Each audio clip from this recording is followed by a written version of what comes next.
화엄경 이야기 제16화 무한의 수와 수명.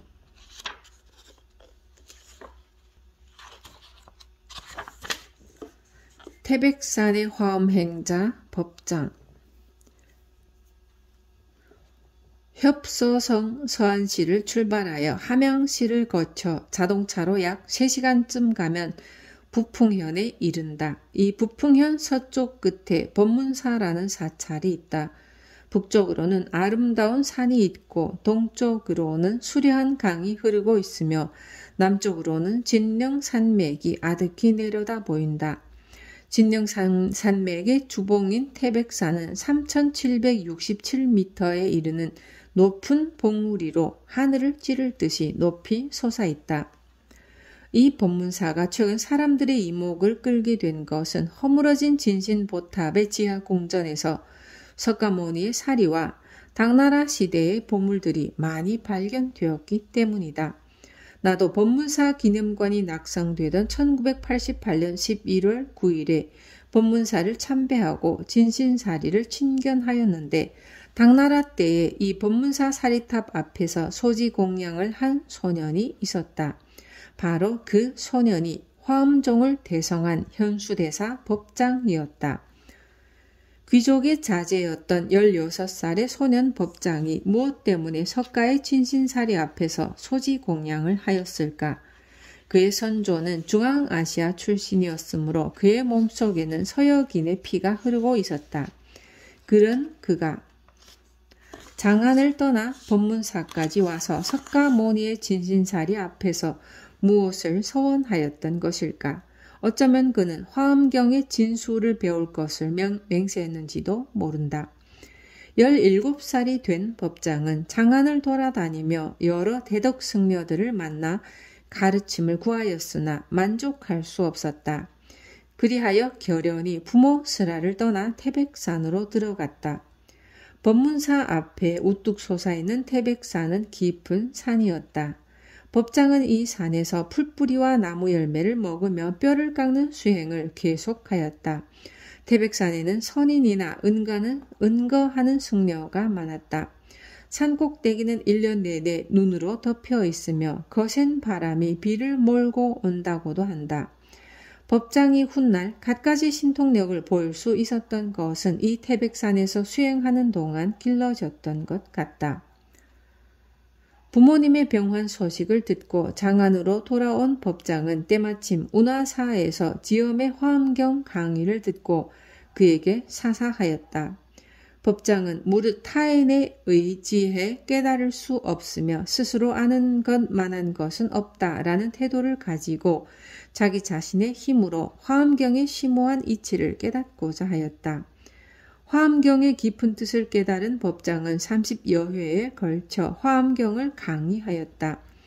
특히 천책만장 원년에 새로 번역된 신화엄경을 강의할 때 화장세계품에 화장해가 진동하는 단락에 이르자 사원이 진동하였으므로 청중들은 이구동성으로 일찍이 없었던 일이로다라고 감탄했다고 한다.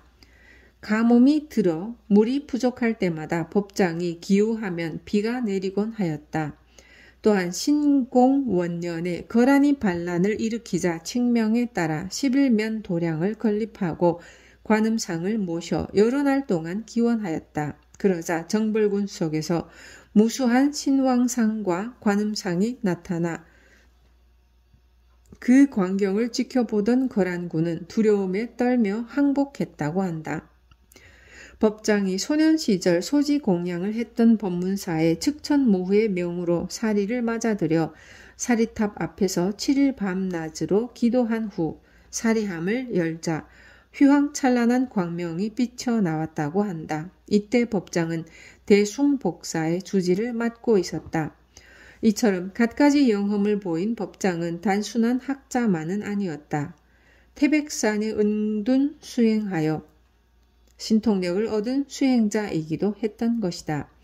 그는 화엄경의 심오한 이치를 규명했지만 결코 어렵게 설명하지는 않았다. 사람의 능력에 맞게 무진의 이치를 설하였으며 그 설명 방법도 구체적인 예를 들어가면서 알기 쉽게 설명했던 것이다. 예를 들면 측천무후의 초청을 받아 창생전에서 육상원흉의 이치를 설했을 때 금사자의 비유로서 화엄경의 현묘한 가르침을 이해시켰다.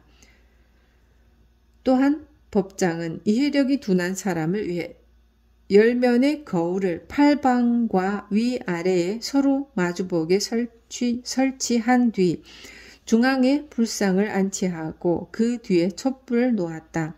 그러자 빛과 그림자가 서로를 비추어 중중무진이 되었다. 법장은 이것으로 사람들에게 화엄의 무진의 이치를 쉽게 이해시키고자 했던 것이다. 무한의 수란, 삼왕보살 문아승지품. 이 유한의 세계, 한정된 수명 속에서 살아가고 있는 인간에게는 무한의 수라든가 무한의 생명이라고 하면 관념적으로는 막연히 알 수 있을 것도 같지만 실제로는 이해하기 어렵다. 이 무한의 수를 설하고 있는 것이 심왕보살문 아승지품이고 무한의 수명을 설하고 있는 것이 수명품이다. 사망보살이 부처님께 세존이시여 이른바 아승지 불가량 무분제 무주변 불가수 불가측량 불가사의 불가설 불가설 불가설이라는 말이 있습니다. 세존이시여 무엇을 아승지 내지 불가설 불가설이라고 합니까? 라고 질문하자 부처님은 무한의 큰 수에 관해 먼저 백천 즉 10만을 즉 10만을 들어 설명하였다. 10만의 10만을 1구리라 하고 구리의 구리를 불변이라 하며 불변의 불변을 나유타라 하고 그 배수를 무한이라 한다.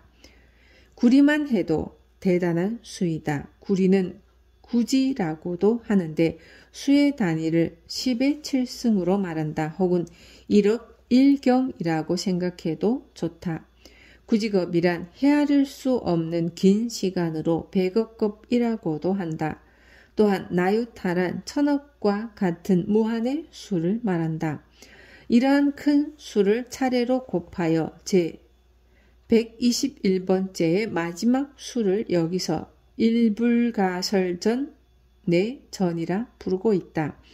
무수의 무수를 일무수전이라 하고 무수전의 무수전을 일불가칭이라 하며 불가칭의 불가칭을 일불가칭전이라 하고 불가칭전의 불가칭전을 일불가사이라 한다. 불가사이의 불가사이를 일불가사이전이라 하고 불가사이전의 불가사이전을 일불가량이라 하며 불가량의 불가량을 일불가량전이라 한다. 불가량전의 불가량전을 일불가설이라 하며 불가설전의 불가설전을 일불가설전의 전이라 한다. 인간의 두뇌로는 헤아릴 수도 생각할 수도 없으므로 불가설이라 하는데 그것을 한층 더 초월한 무한수, 극대수를 생각하고 있는 것이다. 자연수에 일식을 더해가면 무한히 큰 수가 된다는 것은 누구나 알 수 있는데 이 무한수가 하나의 미세한 티끌 속에 들어있다는 것을 밝힌 것이 심왕보살문 아승지품이다. 일념 중에 불가설의 모든 세계를 설하고 이루다 말할 수 없는 모든 급 동안에 일념 차례로 연설하네. 일념 가운데 무한의 세계를 설하고 무한의 시간 가운데 일념을 설한다. 한순간이 곧 무한이고 무한이 곧 한순간이라는 시간론을 설하는 것이다. 한순간 가운데 무한을 보고 무한 가운데 한순간을 보는 것을 의미한다. 다시 말하면 시간적으로는 하나가 곧 전체라는 개념이 성립되고 공간적으로는 말로 설명할 수 없는 미세한 티끌 속에 불가설의 모든 중생이 있다고 하는 것처럼 하나의 미세한 티끌 속에 무수한 중생이 존재한다고 한다. 또한 미세한 모공 속에도 무량한 불국토가 존재하는 것이다. 경문은 이것을 구체적으로 묘사하고 있다. 예를 들면 하나의 신체에서 무수한 광명을 발하고 하나의 광명에서 무수한 보련화를 꽃피우며 하나의 달에서 무수한 달을 내는 것 등이다. 그 중에서도 특히 광명을 중시한다. 불가언설전을 섭취하여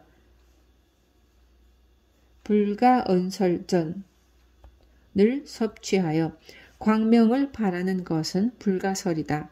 그 하나하나의 광명 속에서 모든 부처님을 출현시키는 것도 불가설이다. 무수한 광명이 찬연히 빛나고 있다. 그 하나하나의 광명에서 무수한 부처님이 출현한다. 법장이 법문사의 사리탑 앞에서 소지 공양하고 측천모후의 명으로 사리를 봉영할 책임자가 되었던 것은 사리에서 발한 광명에 깊은 관심이 있었기 때문인지도 모른다. 사리탑 앞에서 7일 동안 수행하자 광명이 찬란히 빛났다고 하는 것은 무수한 광명이 방출되었다는 증거이다. 한오라기 털 끝에 모량한 국토가 있지만 그 속에서 서로 부딪히지 않으며 미세한 티끌 또한 크지 않지만 넓은 불국토를 모두 포함해도 불국토는 잠난하지 않고 형상은 본래와 같이 다름이 없네. 하나의 털 끝에 무량한 국토가 들어있지만 서로 근접해서 부딪히는 일이 없다.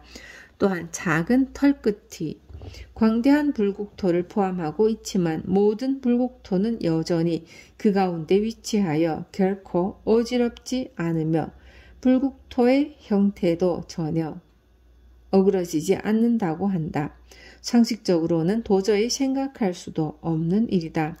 그러나 현재 분자 생물학 등의 설명에 의하면 인체를 구성하고 있는 세포나 분자는 분명히 여기에 서술되어 있는 것과 같은 상태라고 해도 좋을 듯하다. 물론 화엄경에서는 부처님의 광명으로 비추어 드러나 부처님의 눈으로 보면 여기에 묘사된 것과 같은 상황이 눈앞에 전개되고 있는 것이다. 부처님의 눈으로 보면 공양의 도구, 신심, 시심, 정진, 지혜, 신통력 등 모든 것이 불가설이며 무한대인 것이다. 화엄의 수론 무한의 수를 설하는 심왕보살문 아승지품의 아승지란 무수라는 의미로 극의 수치를 말하는 것이다. 법장은 탐현기권 15에서 5종류의 수법에 대해 서술하고 있다.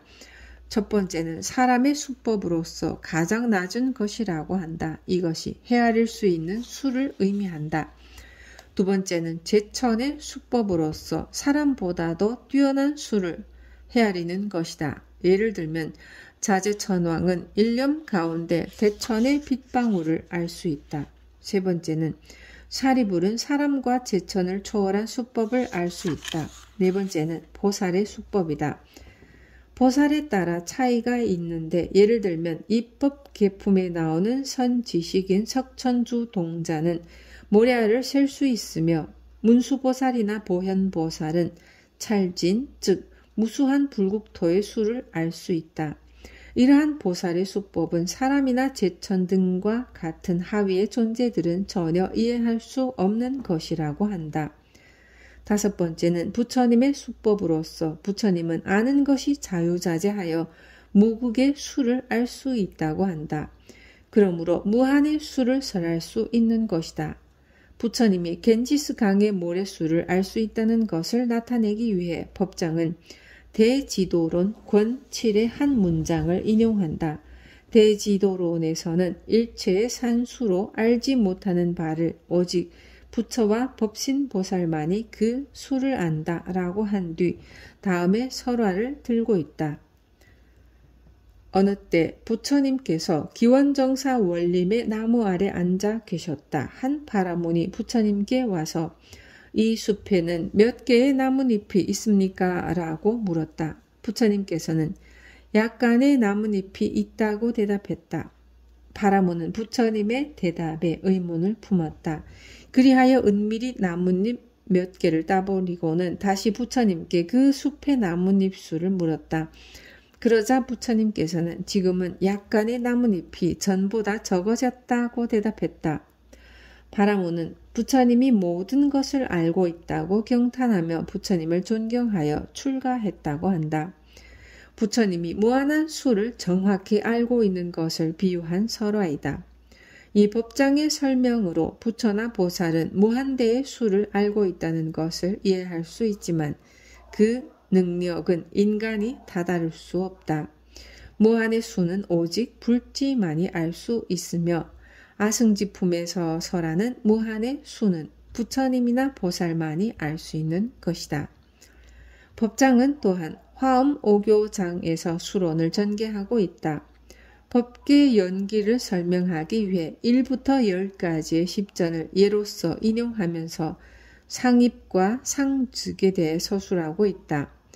상입이란 하나 속에 전체가 있고 전체 속에 하나가 있다는 것을 말하며 상즉이란 하나가 곧 전체이고 전체가 곧 하나인 것을 말한다. 일반적 상식으로는 1에 1을 더하면 2가 된다고 생각하겠지만 그것은 잘못이고 있을 수도 없는 일이다. 그것은 1이 2개 모인 것에 불과하며 1이 증가했다고 할 뿐 2라는 하나의 자연수가 되지는 않는다. 새로운 자연수는 1을 더함으로써 가능하지만 단지 1을 더할 뿐만 아니라 1을 더한 전체를 동시에 직관함으로써 2라는 자연수가 생겨나는 것이다. 그렇다면 이러한 직관은 어째서 가능한 것인가? 그것에는 1 속에는 2 내지 10의 의미를 모두 갖추고 있기 때문에 1이 2 내지 10을 충분히 이룰 수 있다. 즉 1 가운데는 2, 3, 4, 5 등이 구비되어 있는 것이다.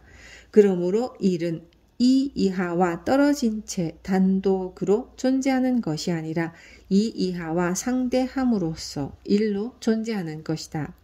이것을 법장은 연성에 의한 1이라고 하는데 1이라는 자연수가 성립하기 위해서는 그 밖의 자연수와의 관계에 의해 성립된다고 하는 것이다.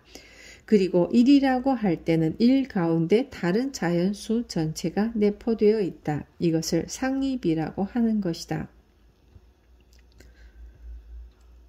다음으로 임의의 자연수 하나를 꺼내면 그 임의의 자연수가 자연수 전체를 나타내며 임의의 자연수와 자연수 전체가 상즉한다는 것을 밝히고자 한다. 1을 정하면 1은 절대의 주체가 되어 2 이하는 의존 종속의 관계가 된다. 즉 1은 유력하게 되고 2 이하는 무력하게 되는 것이다. 따라서 1이 곧 2, 1이 곧 3, 1이 곧 무한수로 될 수 있는 것이다. 다음으로 2를 주체로 삼아 생각해보면 1과 3 이하는 2에 종속되는 관계가 된다. 2가 유력하게 될 때 1과 3 이하는 무력하게 되어 2에 흡수된다. 그러므로 2가 곧 1, 2가 곧 3, 2가 곧 무한수로 될 수 있는 것이다. 이러한 관계를 1이 곧 10, 10이 곧 1로 나타내는 것을 상즉이라는 것이다. 참고로 화엄에서는 10을 원만하고 완전한 수, 무한수로 간주하여 10전의 비유를 설한 것이다. 법장이 생각해낸 화엄의 수로는 고도의 지성이 아니면 창조해낼 수 없는 사고이다. 이와 같은 수론을 설한 예는 중국에서는 거의 없었던 것 같다. 법장의 선조는 중앙아시아 출신이었으며 또한 그 실차난타의 번역 등에 도움을 주었고 산스크리트어에도 통달해 있었다. 어학도 뛰어나고 강인한 사색력도 갖추었으며 또한 신통력까지 발휘할 수 있었던 사람이 화엄종의 대성자 현수대사 법장이었던 것이다. 수명의 무한함, 수명품. 수명품은 대단히 짧은 경문이지만 부처님 수명의 길고 짧음이 자유자재하다는 것을 설하고 있다. 설하는 사람은 앞에서와 같이 심왕보살이다. 불자여 이 사바세계 석가모니 부처님 국토에서의 일겁은 안락세계 아미타 부처님 국토에서의 하루낮 하루밤이 되고 안락세계의 일겁은 성복당 세계 금강열의 부처님 국토에서의 하루낮 하루밤이 된다. 사바세계 석가모니 부처님 국토에서의 일겁은 바로 안락세계 아미타 부처님 국토에서의 하루낮 하루밤에 상당하며 그 안락세계의 일겁은 성복당 세계 금강열의 부처님 국토에서의 하루낮 하루밤에 상당한다고 한다. 그 다음부터 차례대로 선락, 광명, 청정, 계부불, 법당불, 사자불, 노사나장불, 법광명, 정계, 부연화물, 일체광명불, 각월불, 현수불 등의 국토에서는 그 앞에 부처님의 국토에서의 일겁이 하루낮 하루밤에 해당한다고 설하고 있다. 최후 세계의 일겁은 승년화 세계 현수 부처님 국토에서의 하루낮 하루밤이 된다. 보현보살 등 여러 대보살들이 그 가운데 충만해 있다.